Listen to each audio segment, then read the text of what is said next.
Good morning student. आज हम class 10th का चैप्टर नंबर 6 लाइफ प्रोसेस का सब टॉपिक आगे कंटिन्यू कर रहे हैं और आज का जो सब टॉपिक है वो है हमारा ट्रांसपोर्टेशन सिस्टम। तो ट्रांसपोर्टेशन सिस्टम सबसे पहले हमारे माइंड में आता है what is transportation system. Transportation system is the study of system. It is the study of the system which help to transport things inside our body. मतलब ये एक ऐसा प्रक्रिया है जिसके अंदर हम क्या करते हैं, हमार जो भी खाना खाते हैं वो हर ऑर्गन तक पहुँचे हमारी बॉडी के अंदर, और वो ऑर्गन पहुँचाने के ये जो सिस्टम है, जो पाइप्स हैं, जो ब्लड्स हैं, ये जो काम करते हैं हर ऑर्गन तक पहुँचाने का, उसी को हम किसका नाम देते हैं, ट्रांसपोर्टेशन सिस्टम का। तो हमारे ट्रांसपोर्टेशन सिस्टम के लिए जैसे एग्जांपल मैं बताती हूँ, हमने खाना खाया, खाना खाने के बाद हमारा जो भी हमने न्यूट्रिएंट एक तरीके से लिया और हर पार्ट्स तक डिस्ट्रीब्यूट करने का काम किसका है, ट्रांसपोर्टेशन सिस्टम का। क्योंकि ट्रांसपोर्टेशन सिस्टम ही क्या करता है, उस चीज़ को कैरी करता है और हमारे हर पार्ट्स तक पहुँचाता है। जैसे ब्रेन है, मसल्स हैं, हमारे लंग्स हैं, हमारा क्या नाम है, लीवर है, इन तक कौन पहुँचाता है, हमारा ट्रांसपोर्टेशन सिस्टम। तो ट्रांसपोर्टेशन सिस्टम की जब हम बातें करते हैं तो वहाँ पर हम दो टाइप के सिस्टम के बारे में डिस्कस करेंगे।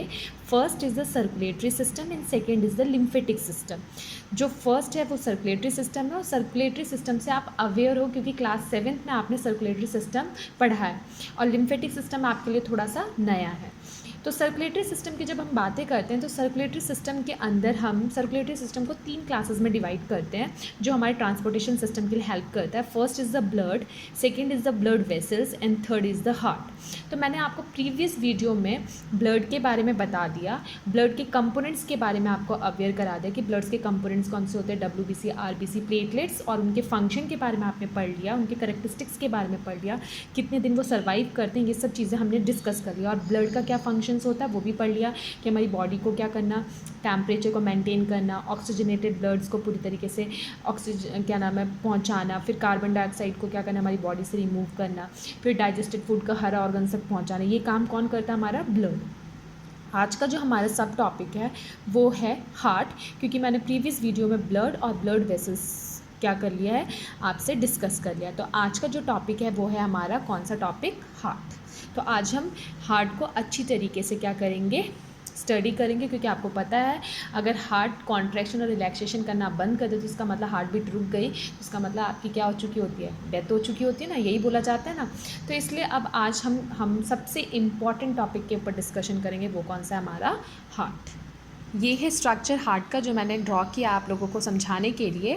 तो सबसे पहले मैं आपको ये बता दूं कि हार्ट जो है वो एक मस्कुलर ऑर्गन है जो कि प्रोटेक्ट किया गया है, किससे, रिब केज से प्रोटेक्ट किया गया है। और हार्ट के ऊपर एक पतली सी झिल्ली सी होती है, मेम्ब्रेन होती है, जिसका नाम क्या होता है, पेरिकार्डियम। क्या होता है, पेरिकार्डियम। पेरिकार्डियम वो लेयर है जो कि क्या करती है, हार्ट को क्या करती है, प्रोटेक्ट करती है। और हार्ट को हम कितने चैम्बर्स में डिवाइड करते हैं, 4 चैम्बर्स में। आपने 9th क्लास में पढ़ रखा होगा कि जो चैम्बर्स होते हैं वो डिवाइड होते हैं। जब आप डाइवर्सिटी इन लिविंग ऑर्गेनिज्म पढ़ते हो तो आपने पढ़ा होगा कि किस तरीके से वर्टिब्रेट में चेंजेस आए थे, पहले 2 चैम्बर्स, फिर 3 चैम्बर्स, फिर वेल डेप्ड जो मैमल्स बना था उसके अंदर कितने चैम्बर्स है, 4 चैम्बर। तो यहाँ पर उसी चैम्बर्स की बात की जा रही है। ह्यूमन हार्ट के पास कितने चैम्बर्स होते हैं, 4 चैम्बर्स। तो आपको पता है कि जो अपर पार्ट का जो चैम्बर्स होता है उसे हम किसका नाम देते हैं, राइट आर्ट्रियम और लेफ़्ट आर्ट्रियम का। और जो लोअर चैम्बर्स होता है उसको हम किसका नाम देते हैं, वेंट्रिकल का, जिसको आप क्या बोलते हैं, राइट वेंट्रिकल और लेफ़्ट वेंट्रिकल। तो मैं आपको समझा देती हूँ कि ये जो ऊपर वाला चैम्बर, ये वाला चैम्बर जो देख रहे हो, ये वाला और ये वाला चैम्बर, ये क्या आपका राइट आर्ट्रियम, क्या है, राइट आर्ट्रियम, और इस साइड क्या आपका लेफ़्ट वेंट्रिकल। और ये जो नीचे वाला है ये क्या है आपका राइट वेंट्रिकल, और ये क्या है आपका लेफ़्ट वेंट्रिकल। तो ये कितने चैम्बर्स हो गए, टोटल 4 चैम्बर्स में क्या है आपका हार्ट डिवाइड हो गया।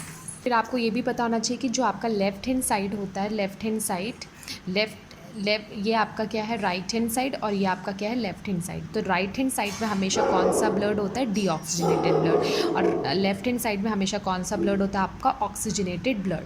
जैसे एग्जांपल के लिए आप ले लो कि आपने क्या किया, रेस्पिरेशन किया, मतलब ब्रीदिंग किया। तो ब्रीदिंग जब करते हो तो intake of oxygen, outtake of क्या करते हैं, कार्बन डाइऑक्साइड। तो जब आपने इनटेक किया ऑक्सीजन तो वो ऑक्सीजन कहाँ पर पहुँचा, लंग्स के पास, ठीक है। तो जब वो लंग्स के पास पहुँचा तो लंग्स उसे कहाँ पर भेजेगा प्रॉपर तरीके से, ऑक्सीजनेटेड को पल्मोनरी वेन्स के पास। किसके पास, पल्मोनरी वेन्स। तो पल्मोनरी वेन्स क्या करेंगी, लंग्स से ऑक्सीजनेटेड ऑक्सीजनेटेड ब्लड को कैरी करेंगे। पल्मोनरी वेन्स लंग से लेके आएंगे और वो किसके पास भेजेंगे, हार्ट के चैम्बर के पास। अब वो हार्ट के कौन से चैम्बर के पास भेजेंगे, लेफ़्ट आर्ट्रियम। तो यहाँ से ये कहाँ पर पहुँचेगा, लेफ़्ट आर्ट्रियम। और लेफ़्ट आर्ट्रियम के बाद यहाँ पर आपने देखा कि मैंने थोड़ा सा गैप किया है, तो इनके बीच में गैप होता है, मसल्स का कॉन्ट्रैक्शन और रिलैक्सेशन होता है। तो ऊपर से जो बहाव आता है वो बहुत तेज़ से आता है और फिर धीरे जो चैम्बर वेंट्रिकल में पहुँचता है तो वो क्या होता है, थोड़ा सा प्रेशर क्या हो जाता है, कम हो जाता है। तो यहाँ से वो किसके पास पहुँचेगा, लेफ़्ट आर्ट्रियम। और लेफ़्ट आर्ट्रियम से वो कहाँ की तरफ जाएगा, लेफ़्ट वेंट्रिकल। अब लेफ़्ट आर्ट्रियम और लेफ़्ट वेंट्रिकल से क्या होगा, ये ऑक्सीजनेटेड ब्लड जो है कैरी करके अब ये यहाँ से बाहर निकलेगा और बाहर निकलने के बाद कहाँ पर पहुँच जाएगा, मेन आयोटा। ये देख रहे हैं आप, यहाँ से निकलता फ्लो कहाँ चला जाएगा, मेन आयोटा, मतलब हार्ट के अंदर से निकल के बाहर निकल जाना। तो वो कहाँ पर पहुँच गया, मेन आयोटा। तो मेन आयोटा जो वो पार्ट है जहाँ पर पूरा का पूरा कौन सा ब्लड इकट्ठा हो जाता है, ऑक्सीजनेटेड ब्लड। और इसका काम होता है कि अब हर बॉडी पार्ट से क्या करना, डिस्ट्रीब्यूट करना। क्लियर हो गया यहाँ तक। अब उसके बाद क्या होता है, अब वो पूरी बॉडी को डिस्ट्रीब्यूट कर देगा। डिस्ट्रीब्यूट करने के बाद अब क्या होगा, नेक्स्ट जो आपका मेन वेना केवा है, अब ये जो वेना केवा है फिर से हार्ट के अंदर एंटर होगा। जब वो एंटर होगा तो वेना केवा के अंदर कौन सा ब्लड है, डीऑक्सीजनेटेड ब्लड। कौन सा है, डीऑक्सीजनेटेड ब्लड। अब वो फिर से क्या कहाँ पर पहुँचेगा, राइट आर्ट्रियम के पास। फिर से कॉन्ट्रैक्शन और रिलैक्सेशन होगा, वो कहाँ पर पहुँचेगा, राइट वेंट्रिकल के पास। फिर ये यहाँ से बाहर निकल जाएगा फिर से, और ये किसके द्वारा होगा, पल्मोनरी आर्टरीज़ के द्वारा। तो पल्मोनरी आर्टरीज जो है वो कौन सा ब्लड कैरी कर रही है, डीऑक्सीजनेटेड ब्लड। कौन सा, डीऑक्सीजनेटेड ब्लड। और फिर वो लंग्स के थ्रू क्या होगा, हमारी बॉडी से बाहर निकल जाएगा। तो ये थोड़ा आपको देखने में क्या लग रहा है, कॉम्प्लिकेटेड, आपको समझ में नहीं आएगा कि कहाँ से कहाँ गया है। इसी चीज़ को समझाने के लिए मैंने क्या किया, फ्लो चार्ट बना दिया, जिससे आपको कोई प्रॉब्लम ना हो और आप समझ जाओ कि किस तरीके से हार्ट में प्रॉपर तरीके से काम हो रहा है। तो इसके लिए जो फ्लो चार्ट ड्रॉ किया है, जिसे आपको हमेशा याद रखना है, वो है इस तरीके का। सबसे पहले आपने क्या किया, लंग्स, आपने ब्रीदिंग किया, ऑक्सीजन इनटेक हुआ, वो कहाँ पर एंटर होगा, पहले पल्मोनरी वेन्स। पल्मोनरी वेन्स पूरा ऑक्सीजनेटेड ब्लड कैरी करेगी। अब वो हार्ट के अंदर एंटर करेगी, और हार्ट के अंदर कौन सा साइड में, लेफ्ट के साइड में। तो लेफ्ट आर्ट्रियम से वो कहाँ पर जाएगा, लेफ्ट वेंट्रिकल के पास जाएगा, जहाँ पर वेल्स होगा। आपको पता ही है कि वेंट्रिकल वेल्स कंटेन करता है, जिसका काम होता है ब्लड को बस एक ही डायरेक्शन में क्या करना, बहने देना। अगर वेल प्रेजेंट ना हो तो ब्लड अलग अलग डायरेक्शन में क्या हो सकता है, फ्लो हो सकता है। तो इसलिए वेल का काम होता है उसे बस एक डायरेक्शन में फ्लो करवाना। तो यहाँ पर लेफ्ट आर्ट्रियम से वो कहाँ जाएगा, लेफ्ट वेंट्रिकल। अब वो हार्ट के चैम्बर से बाहर निकलेगा, फिर कहाँ पर पहुँचेगा, मेन आयोटा, जिसे आप किसका नाम देते हो, ऑक्सीजनेटेड ब्लड। अब मेन आयोटा उसे डिस्ट्रीब्यूट करेगा पूरे बॉडी ऑर्गन से, और पूरी बॉडी ऑर्गन से फिर वो क्या करेगा, डीऑक्सीजनेटेड ब्लड को रिसीव करेगा और किसके पास भेजेगा, उसे वेना केवा के पास। और वेना केवा के अंदर पूरा का पूरा कौन सा खून होगा, डीऑक्सीजनेटेड ब्लड। अब फिर से वो हार्ट के अंदर एंटर होगा, कौन से साइड में, राइट हैंड साइड में। और राइट आर्ट्रियम से वो कहाँ पर पहुँचेगा, right ventricle. After right ventricle फिर से वो बाहर निकलेगा तो कहाँ पर पहुँचेगा, पल्मोनरी आर्टरीज। और फिर वो लंग्स के थ्रू क्या होगा, कार्बन डाइऑक्साइड बाहर निकल जाएगा। तो ये था आपका क्या, आपका हार्ट का किस तरीके से वो वर्कआउट करता है। इसी बीच में एक वर्ड आ जाता है बेटा, एक वर्ड आ जाता है कि डबल सर्कुलेशन। पूछा जाता है कि डबल सर्कुलेशन किसे कहते हैं, तो हम बोलते हैं कि a circulatory system in which the blood travel. मतलब एक सर्कुलेटरी सिस्टम के अंदर जब ब्लड क्या होता है, 2 बार हार्ट के पास से ट्रैवल होके जाता है, और अपनी कंप्लीट एक साइकिल कंप्लीट करने के लिए वो कितने बार गुजरता है, 2 बार। उसी चीज़ को हम किसका नाम देते हैं, ब्लड सर्कुलेशन। क्या कहते हैं, डबल ब्लड सर्कुलेशन। तो आपको मैंने पहले ही बताया था कि पहले यहाँ से आया, तो यहाँ से जब आर्ट्रियम, लेफ्ट आर्ट्रियम और लेफ्ट वेंट्रिकल में एंटर किया तो वो फिर से बाहर निकल गया।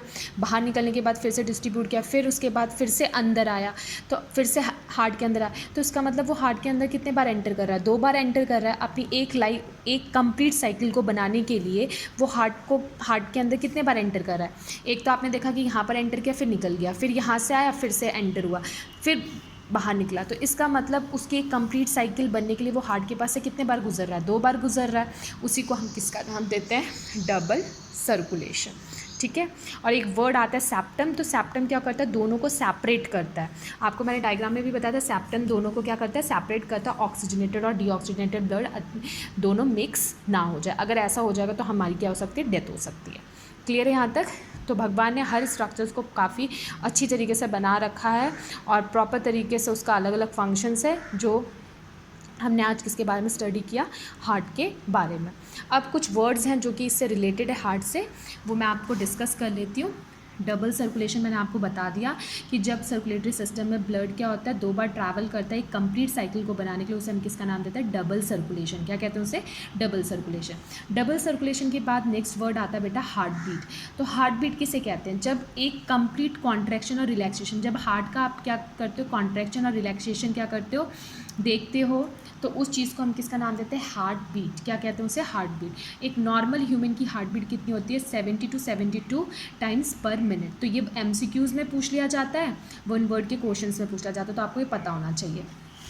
कभी कभी ये बोला जाता है हार्ट बीट जो होती है काफ़ी फास्ट हो जाती है जब हम हैवी एक्सरसाइज करते हैं। ऐसा क्यों, तो क्योंकि बॉडी नीड्स मोर एनर्जी, क्योंकि उस टाइम पे आपकी बॉडी को ज़्यादा एनर्जी चाहिए होती है उस कंडीशन के अंदर, इसलिए आपकी हार्ट बीट क्या हो जाती है, बहुत ही ज़्यादा फास्ट। ठीक है, ये वर्ड याद होना चाहिए। नेक्स्ट वर्ड आता है ब्लड प्रेशर।